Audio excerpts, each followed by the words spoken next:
The short stories of Anton Chekhov.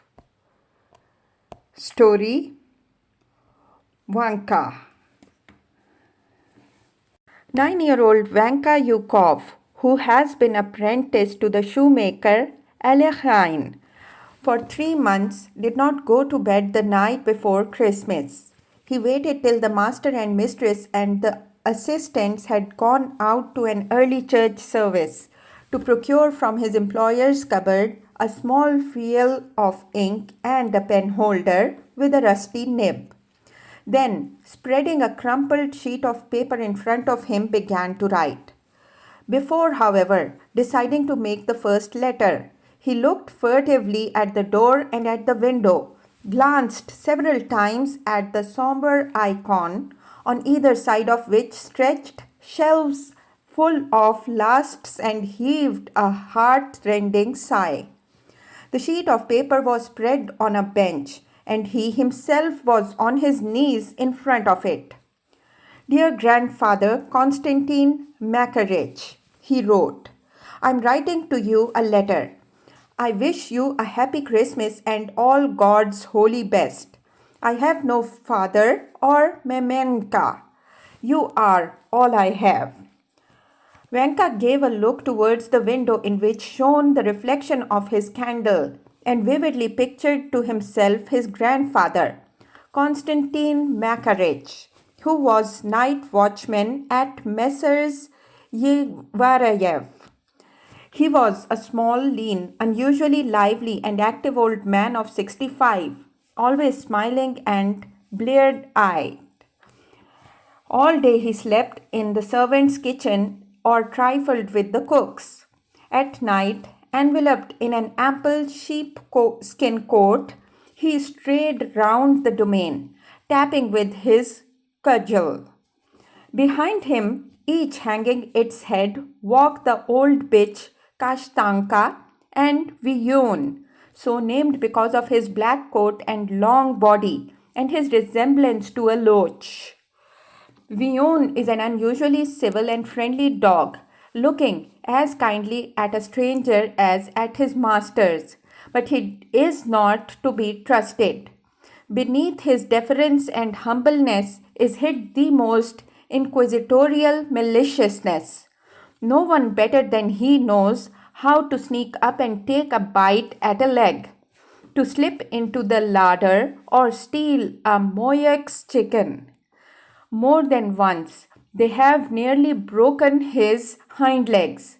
Twice, he has been hung up. Every week, he is nearly flogged to death, but he recovers from it all. At this moment, for certain, his grandfather is standing at the gate, blinking his eyes at the bright red windows of the village church, stamping his feet in their high felt boots, and jesting with the people in the yard. His cudgel will be hanging from his belt.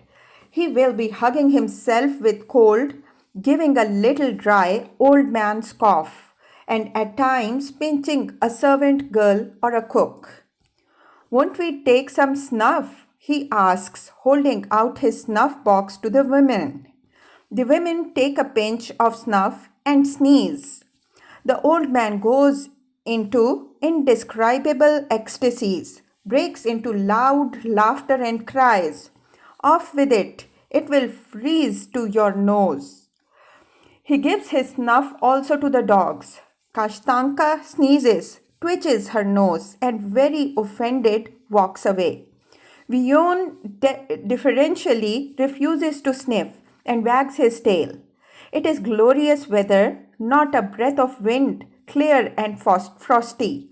It is a dark night, but the whole village, its white roofs and streaks of smoke from the chimneys, the trees silvered with hoar frost, and the snowdrifts, you can see it all.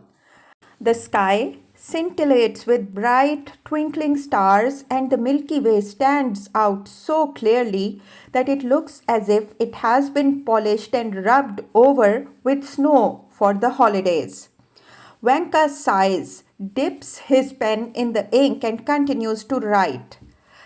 Last night I got a thrashing. The pattern dragged me by the hair into the yard, belabored me with a shoemaker's stirrup because while I was rocking their brat in its cradle, I unfortunately fell asleep.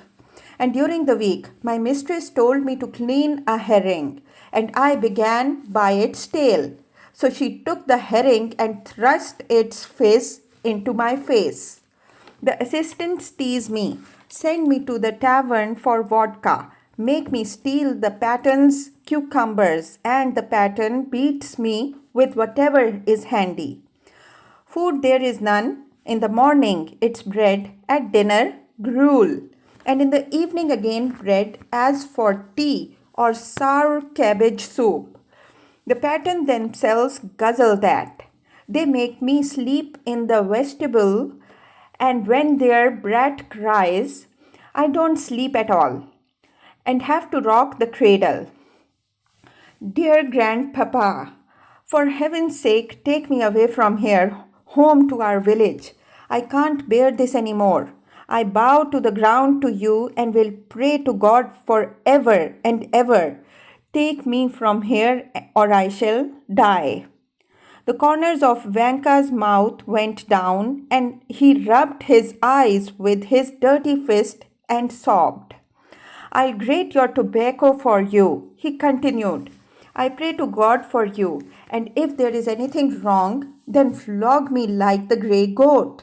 And if you really think I shan't find work, then I'll ask the manager, for Christ's sake, to let me clean the boots, or I'll go instead of Fidia as under herdsman. Dear grandpapa, I can't bear this any more. It'll kill me. I wanted to run away to our village, but I have no boots and I was afraid of the frost. And when I grow up, I'll look after you. No one shall harm you, and when you die, I'll pray for the repose of your soul, just like I do for Mama Pelagia. As for Moscow, it is a large town. There are all gentlemen's houses, lots of horses, no sheep, and the dogs are not vicious. The children don't come round at Christmas with a star. No one is allowed to sing in the choir. And once I saw in a shop window hooks on a line and fishing rods, all for sale and for every kind of fish. Awfully convenient. And there was one hook which could catch a sheath fish weighing a pound. And there are shops with guns like the master's, and I'm sure they must cost 100 rubles each. And in the meat shops there are woodcocks, partridges, and hares. But who shot them or where they come from, the shopmans won't say. Dear grandpapa, and when the masters give a Christmas tree, take a golden walnut and hide it in my green box. Ask the young lady, Olga Ignatieviana, for it. Say it's for Vanka. Vanka sighed convulsively and again stared at the window. He remembered that his grandfather always went through the forest to the Christmas tree and took his grandson with him. What happy times! The frost crackled. His grandfather crackled, and as they both did, Vanka did the same. Then, before cutting down the Christmas tree, his grandfather smoked his pipe, took a long pinch of snuff, and made fun of poor frozen little Vanka. The young fir trees, wrapped in hoar frost, stand motionless and wait. Which of them will die? Suddenly, a hare springing from somewhere darts over the snowdrift. His grandfather could not help shouting, Catch it, catch it, catch it! Ah, short-tailed devil! When the tree was down, his grandfather dragged it to the master's house, and there they set about decorating it. The young lady, Olga Ignatieviana, Vanka's great friend, busied herself most about it. when little Vanka's mother, Pelagia, was still alive and was a servant woman in the house. Olga Ignatievna used to stuff him with sugar candy and, having nothing to do, taught him to read and write, count up to 100, and even to dance the quadrilla.